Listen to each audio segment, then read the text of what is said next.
Hello दोस्तों, मेरा नाम समर चौधरी है। मैं 21 साल का जाट हूँ। मैं राजस्थान के एक छोटे से गांव गोविंदगढ़ का रहने वाला हूँ। मैं दिखने में काफी स्मार्ट हूँ, इस वजह से काफी लड़कियां मरती है मुझ पर। चलिए अब सीधा कहानी पर आता हूँ। ये कहानी 1 साल पहले की है। मेरे मामा जी के लड़के कमल भैया की शादी हुई। उनकी पत्नी का नाम जिनी था। जिनी भाभी बहुत खूबसूरत थी। मैंने जब उन्हें पहली बार देखा था तो देखता ही रह गया। लंबी हाइट, दूध के जैसे सफेद रंग की वजह से वह बिल्कुल किसी परी की तरह दिख रही थी। मैंने ऐसी खूबसूरत लड़की पहले कभी नहीं देखी थी। शादी हो जाने के बाद जब मैं उससे मिला तो उससे खूब बातें की और मजाक भी की। शादी की 3-4 दिन बाद तक मैं मामा जी के घर पर रुका और हमारे बीच काफी बातें भी हुई।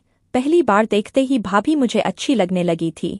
फिर शादी के बाद मैं अपने गाँव गया। अब मैं मामा जी के घर जाने का बहाना ढूंढने लगा। ऐसे ही दिन निकलते गए और मेरी स्कूल की पढ़ाई पूरी हो गई। अब स्कूल की पढ़ाई पूरी करके मुझे आगे की पढ़ाई के लिए शहर जाना था। मेरे घर वाले थोड़े कम पढ़े लिखे हैं। इसी का फायदा उठाते हुए मैंने पापा से कहा कि मामा जी के शहर में अच्छा कॉलेज है, तो मेरे पापा जी ने मामा जी से मेरे कॉलेज की पढ़ाई की बात की। मामा जी ने कहा, मेरे पास भेज दो, समर यहीं पढ़ लेगा, यहाँ पर मैं उसका एडमिशन किसी अच्छे कॉलेज में करवा दूंगा। यह बात सुनकर मैं काफी खुश हो गया। मैं आगे की पढ़ाई के लिए शहर में मामा जी के पास चला गया। कमल भैया मुझे रेलवे स्टेशन से पिकअप करके घर ले गए। मामा जी के घर जाते ही मैं सभी से मिला, बैठकर सबसे बातें की। फिर भाभी से भी मिला और उन्हें देखते ही मैं खुश हो गया। 5.5 फीट हाइट के साथ उनका 34-30-36 का साइज खूबसूरत लग रहा था। मैंने ठान लिया था कि कैसे भी करके भाभी को उसके लिए राजी करना है। उधर भाभी ने भी मुझे प्यार से देखा और मेरा वेलकम किया। धीरे धीरे मैं भाभी के करीब होता गया। दिन भर उनके पास बैठकर बातें करता, हंसी मजाक करता रहता। वो भी खिलखिलाकर हंसती और मुझसे मजाक मस्ती करती। हमारे बीच इतना अधिक अपनापन हो गया था कि मैं कभी कभी बातों बातों में उनसे हर तरह की मजाक कर लेता था।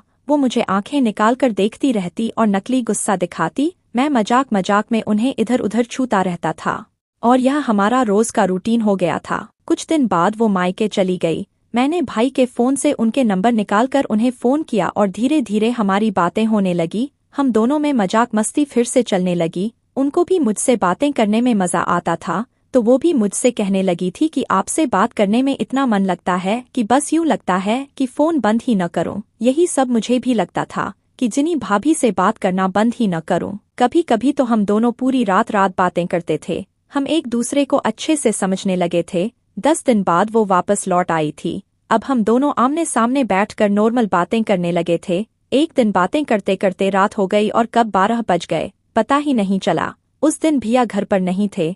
उनका बाहर का काम ज्यादा रहता था, क्योंकि वो एक टूर एजेंसी चलाते हैं। इसी के चलते वो ज्यादातर शहर से बाहर ही रहते हैं। जिस रूम में हम दोनों थे उसमें परिवार के 2-3 लोग और भी सो रहे थे, जिसके कारण लाइट बंद थी।